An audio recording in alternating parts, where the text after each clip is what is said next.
What's up, guys? It's Dekkster here, and the new Hearthstone expansion, Descent of Dragons, just got announced. I'm really excited to talk about it. I want to go over the new cards, just over the expansion real quick, at least what we know. And I am filming this from my hotel room, so I apologize. The audio is not going to be as good. And I'm excited to talk about this stuff. So I wanted to get it out. So we know the release date is December 10th. There are 135 new cards. The new mechanic seems to be invoking Galakrond, which is a hero card that the 5 different evil classes get. Now there are 2 different pre-purchase tiers. There's the Descent of Dragons bundle, which you get 60 packs. You get the cool card back. You get a random golden legendary, and get early access to Hearthstone Battleground, which is their new sort of auto battler, which looks really cool. And then there's also the Descent of Dragons mega bundle, where you get 100 packs, the card pack as well, random golden legendary, and a Deathwing warrior hero. First bundle is $50, second one is $80. So it seems like we're getting more packs than normal, which is it's great, right? So let's go ahead and jump into the different cards that have been revealed so far. Now, of course, we haven't seen the whole set, so it's hard to kind of properly judge these. But first, let's look at Galakrond, which is the legendary rogue hero card. It's 7 mana, gives you 5 armor, and the battle cry is draw 1 card. It costs 0.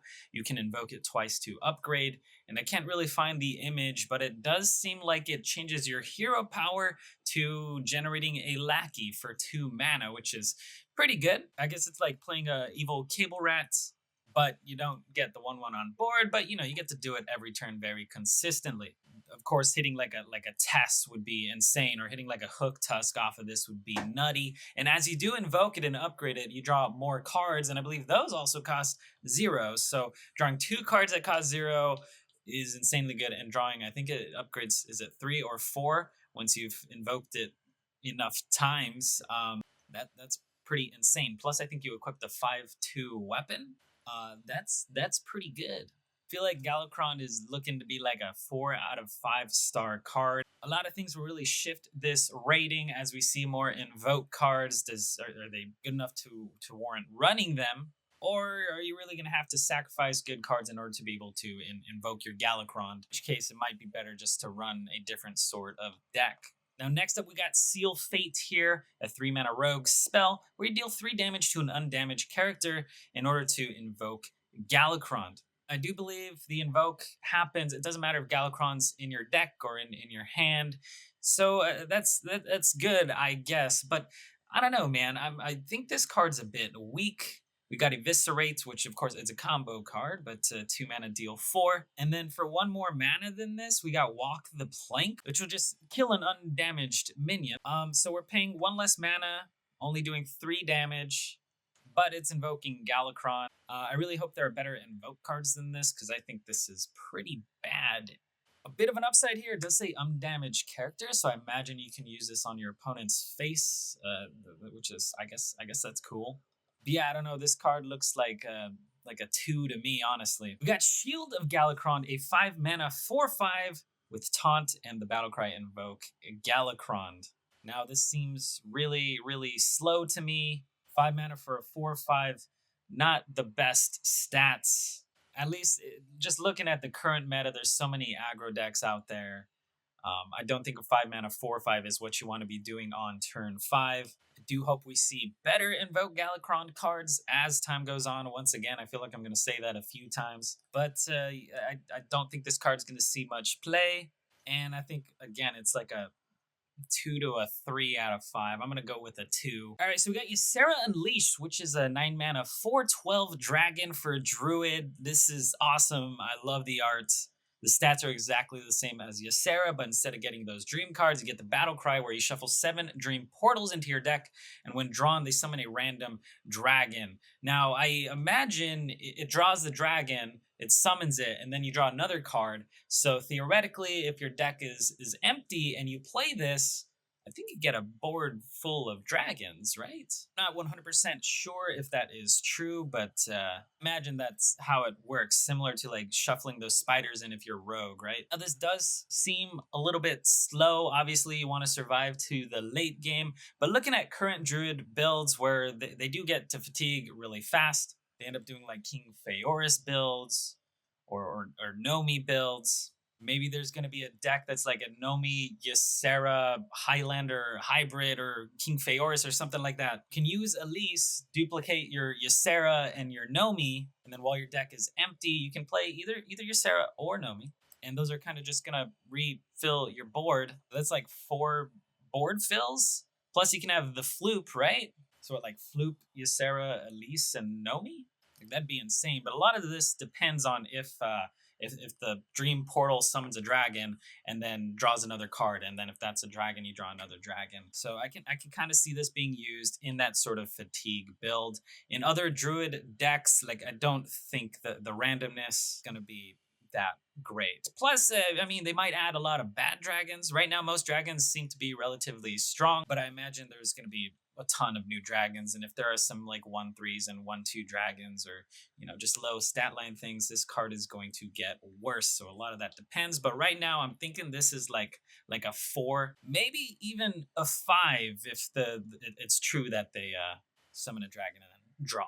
We got Lightning Breath, a shaman spell here, 3 mana, deal 4 damage to a minion. If you're holding a dragon, also damage its neighbors. For 3 mana, you do 12 damage to the board. You do 4/4/4. That seems insane, assuming there's going to be a dragon shaman. This seems pretty dang good to me. I don't know if shaman really needs more AoE. They already got Scheme, Earthquake, Lightning Storm. Now they got Lightning Breath. This card just seems flat out amazing, and I imagine if there's going to be a Dragon Shaman, this is going to be a staple in that deck. Also, you don't get overloaded, which is pretty crazy.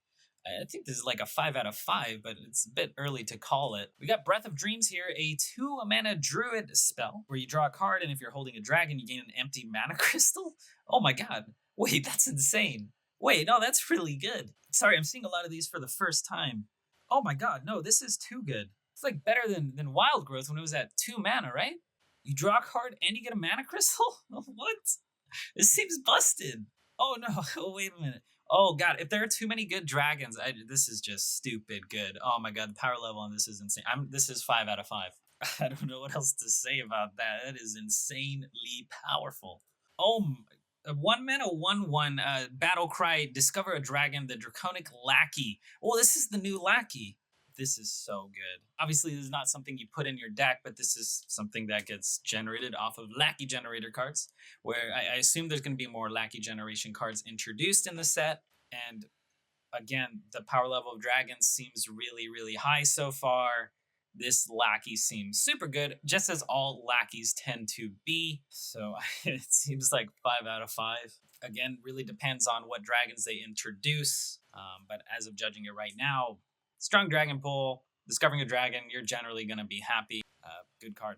Dragon Bane, ooh, legendary hunter minion, 4 mana 3/5 mech, where after you use your hero power, deal 5 damage to a random enemy. Wow, so that can go face, but there is an element of randomness to it that I don't really appreciate too much. I think this card's going to be a lot of fun. I don't know if you really want to throw it down on turn 4. Of course, it's something they need to answer. If it was a 3/6, that would be insane, similar to Shaw or Necro Mechanic, but it's a little less sticky at that 5 health. So on turn 6, you can throw this down, press the button, it's going to do 5 damage to a random enemy. It could go to their face, I assume, or to any of their minions. So do you really want to run a 6 mana 3/5 that does 5 damage to a random enemy, in addition to 2 damage to your opponent's face? Maybe. It doesn't seem terrible, but yeah, I don't think it's something you really want to slam down early, and it's kind of easily removed. I think this card gets like a 3 out of 5. We got the Dragon Blight Cultist, a Warlock card here, 3 mana 1/1 with the Battle Cry, invoke Galakrond, gain +1 attack for each friendly minion. This seems really bad. I don't think you even want to run this in Zoo, right? Even if you have 5 different imps, this becomes a 3 mana 6/1. But 6/1, like, it's so easily dealt with. It's like a Magma Rager or something. It does invoke Galakrond, so maybe you're going to end up running it just to invoke Galakrond, assuming the Warlock Galakrond is very good. But this, honestly, is probably the worst card I've seen so far from the set. I'm going to say this is like a 1 out of 5. It's not good. We got that Dwarven Sharpshooter, 1 mana 1/3 for a Hunter, where where your hero power can target minions. This is so good. Wait, this is really good. A 1 mana 1/3. They haven't printed a 1 mana 1/3 in a while. I feel like 1 mana 1/3s are just insanely strong. So even without the insane sort of effect here, I think this card is rather impressive. But being able to use your hero power to hit minions and use it for board control, it's kind of busted. You play this on one, your opponent maybe plays something with 2 health, and then on your turn, instead of using this to trade, you just go face with this guy or something, and then you ping their minion. Or if their thing has 3 health, you can ping it, and then this can slap into it on top of that. This card seems really good. I feel like this is going to be played in a lot of hunter lists. I think this is a 5 out of 5. Oh my god, I feel like the power level of these cards is just through the roof. We got a Druid card, Emerald Explorer, 6 mana 4/8 dragon. That's a strong dragon with the taunt Battlecry, discover a dragon. Oh my god.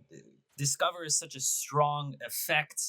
Being able to choose the right dragon for the right situation, this seems incredibly powerful. Stat line is beautiful, 6 mana 4/8. It's reminiscent of Primordial Drake, which was 2 mana more. Of course, you're not doing 2 damage to the entire board, but you're discovering a dragon, which maybe you can play it on the same turn you play this, assuming you have enough mana, or maybe you just pick a perfect dragon for the following turn, and maybe you can pick another Emerald Explorer and just go infinite with these bad boys. Once again, something I keep saying is it depends on what dragons are introduced. Besides this, if they start introducing weak dragons, which at this point I feel like they almost have to, otherwise Discover is just going to be busted, then yeah, I mean, it really affects the rating of this card. But I'm going to say this is another, this is 5 out of 5. Insanely good. I'm giving way too many 5 out of 5s here. I'm going to have to reevaluate this when more cards come out. We got a 7 mana 7/7 dragon neutral, the evasive Draconid. I think I'm saying that right. Draconid? Draconid? It's got taunt and it can't be targeted by spells or hero powers. Well, that's actually pretty good. I don't know if you actually want to summon this. Maybe some Starliner shenanigans? Probably not. Yeah, I don't know if you actually want to put this in your deck, but it does seem like something I'd be happy to discover off of either the Lackey or the Emerald Explorer, especially being able to follow up the Emerald Explorer on curve. Playing the Explorer on 6 and this on 7 seems very, very strong. Not being able to be targeted by spells or hero powers is really good, because that means they're going to have to gem either their face in a weapon or some minions into it. So the fact it can't be polymorphed, I guess pyroblasted with this much health, hexed, anything like that, it's actually very, very powerful. So again, I don't think this is actually going to be put in any lists, but discovering this, I'd be pretty happy to discover it. I'm going to give this card a 7 out of 10. I get 3.5. We got Fiendish Rites here, a 3 mana Warlock spell where you invoke Galakrond and give all your minions +1 attack. It's like a half of a Savage Roar, but it invokes Galakrond. A lot of this is going to depend on what version of Galakrond Warlock gets, but honestly, this looks pretty bad. I'm gonna give it like a 1. The Warlock invoke cards are so bad. Just the invoke cards that we've seen so far are not good. So I'm gonna have to assume the Warlock Galakrond is so powerful that it may warrant running these crappy cards just for the payoff of the Galakrond. But because we haven't seen it yet, I'm going to say this card is awful. And I'd rather be developing a minion, I think, on turn 3 than doing this. We got a Phase Stalker here, 2 mana 2/3 Beast for Hunter. Beautiful stat line, got the River Croc Bod. After you use your hero power, you cast a secret from your deck. Wait, that's so good. Your opponent kind of has to deal with this. Otherwise, turn 3, you can kind of hero power. It's going to pull a secret from your deck and play it. That's very good. And then you can play this on turn 4 to ensure that you get that secret pulled out. Oh my god, this is good. Oh, and it's great stats to drop on 2. Oh my gosh. I feel like it's another 5. I mean, maybe it gets a little bit weird, you don't want to necessarily run Subject 9 if you're running this, but maybe you run fewer secrets, you don't run Subject 9, and you just play these, which are great to drop on 2 as well. Yeah, like a 5 out of 5. There's got to be some new Hunter secrets coming out, right? We got Praise Galakrond, a rogue spell, 1 mana, give a minion 1 attack, invoke Galakrond. This doesn't seem as bad as other invoke cards that we've seen so far.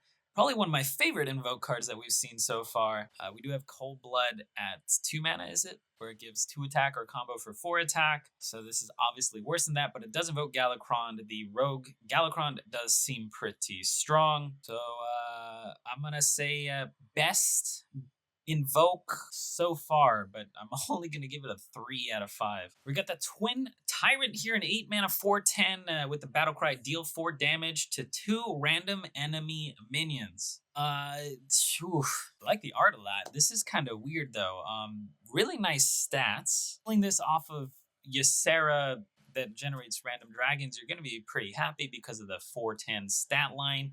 Unfortunately, it doesn't have taunt, so it doesn't do too much. I don't think you actually run this in your deck. Of course, discovering it at in certain situations is going to be totally fine, especially if your opponent has 2 minions on the board and they both have 4 health. You got 9 mana. You play the 1 mana lackey that discovers a dragon. You get the Twin Tyrant. You play this and you're gonna feel like a genius. So in the right situation, this card will be nice, but you're not gonna want to run this in your deck. But again, we're seeing a pattern here of very strong dragons, no weak dragons yet. I give this card a 2 out of 5. Had taunt, it'd be insane, but yeah, 2 out of 5. We got an epic rogue minion, a 4 mana 3/3 with the battle cry. If you've invoked twice, add 3 coins to your hand. So we're seeing a minion that benefits off of invoked, as opposed to just Galakrond benefiting. So this kind of offsets how bad the invoked cards are. To be fair, the stat line on this is pretty bad, but coins are very valuable to rogue. You can even play this on 4, assuming you have Edwin in hand. You can coin, play Edwin and get a 10/10 Edwin. Like that seems really, really good. Of course, that's not going to happen too often, but this card seems really good, as you can use the coins as combo activators.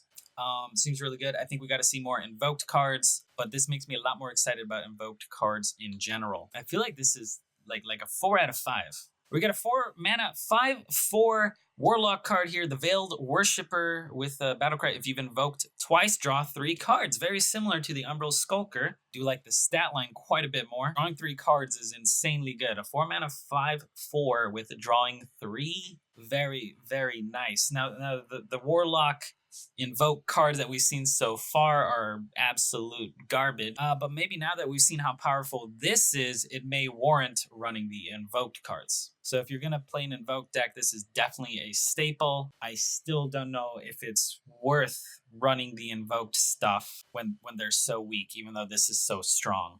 Assuming invoked is a thing, once again, this would be like a 5/5, but because we haven't seen all the invoked cards yet, I'm going to give this another 4. All right, we got a new Mage spell here, 1 mana Learn Draconic, a side quest where you spend 8 mana on spells and your reward is you summon a 6/6 dragon. I assume this does not count towards the 8 mana, but I mean, you can use this. You could use a fireball and then a polymorph, and then boom, you get a 6/6 dragon. That's pretty solid. You can kind of time when the dragon comes out just by judging your spell usage. I think this is pretty good. I actually really, really like this card, especially on turns like with Cyclone Mage, where you may pop off. You're also going to get a nice little dragon benefit. Plus, this is just fodder to use the Cyclone to get more spells, right? I actually like this a lot. I'm really excited to see more side quests, but I think this is a 4/5. All right, so we got Sathrovar, a 9 mana 5/5 demon. It's a neutral card, and it has the battle cry: choose a friendly minion, add a copy of it to your hand, deck, and battlefield. Oh my god, wait. That's actually that's insanely good. So it's kind of like a faceless manipulator where it's copying one of your minions. Well, I guess faceless can copy anything. So this is limited to your side, and you add a copy to your hand, deck, and the battlefield. It's pretty solid. If you end up discounting this somehow, or maybe you just keep coin, you could actually, Zephyrus, and then you play this. I mean, the copy of Zephyrus isn't very good, but you get 1 more in your hand, you get 1 in your deck. Those should both still be active. The one on the battlefield, not great. So I don't know if Zephyrus is a great example, but it's definitely a route you can go with this. But I really like this card. It seems really cool. I like the concept a lot. There's a lot of potential, and the fact that it's neutral, if it's actually in the meta, it's going to make you play a little differently. Like, do you really want to leave that minion on the board when they can Sathrovar it? Maybe not. So I like it a lot. I'm going to give this a 4/5. It is expensive, but I love the style. If you end up hitting a barista, you can kind of go infinite with this thing. They're both high mana cards, so it's never going to happen. All right, so we got Galakrond the Wretched. We do see the Warlock Galakrond here. I guess they're all going to be 7 mana with the 5 armor. This one is summon 1 random demon, and you can invoke twice to upgrade. They all seem to be invoke twice to upgrade. Summoning a random demon, that's pretty good. There are some bad demons out there. You can hit like a Void Walker. I guess it's not bad, but when you can be summoning something quite a bit larger, I'd consider it a low roll. It changes your hero power into Odd Paladin, where you summon 2 1/1 imps. That's actually pretty good. I like that hero power a lot. Obviously, Odd Paladin is strong, and the fact that you can flood the board and take advantage of things like Plague of Death, I think this is super, super strong. Now, I can't see the upgrades, but I'm going to assume you upgrade it once and it's going to summon 2 random demons, and you upgrade it again and it's going to summon 3 or 4. Plus, they seem to have another effect on the second upgrade. Already, without seeing those, I feel like this card is kind of a 4 out of 5 without seeing the final upgrades or anything like that. But it does really have the potential to be 5 out of 5, especially if more more strong demons are introduced into the pool. So the last card we have here is Galakrond the Unspeakable, which is the priest version of Galakrond. They're all 7 mana, 5 armor. And this one, the battle cry is it destroys 1 random enemy minion. You invoke twice to upgrade, which will destroy 2, and then you can invoke it again, and then it'll destroy 4 random minions. So almost a board clear, I guess, depending, obviously, if they have 4 less minions. On top of that, it would equip you with a 5/2 claw. It seems like all of them give you the claw if they're fully upgraded. I don't know what the upgraded hero power is. I'm gonna assume it's equivalent to the other classes, and I'm going to say that's very, very good. So one thing about Galakronds, or at least the ones we've been looking at, is they might be a little bit slow for the 7 mana. Maybe your opponent puts a big scary board up, and you don't want to summon random demons because that might put you in a weird situation. But with this one, it kind of clears the board. It takes threats. It gives you board control, I would imagine. Plus, you can get that claw and the upgraded hero power. So I actually really like this Galakrond. Without seeing the hero power, I feel like I can't really give it a rating. By the time this video is out, you guys might know what the hero power is, but I have no idea. But it's shaping up to seem like one of the stronger Galakronds we've seen so far. That's gonna be it. That's gonna be the cards that I have seen that are released up until now. I'm sorry this video seems like it's pretty long. The audio is not great. I'm in my hotel, so I apologize for that. Hope you guys can forgive me. But if you liked the video, be sure to hit it with the like button. I'm hoping to do more card reviews in the future. I'm also really excited to test out the Battlegrounds mode if you guys want to see that. Also, if you're at BlizzCon and you want to meet up with me, let me know. Good luck on ladder and stay hydrated.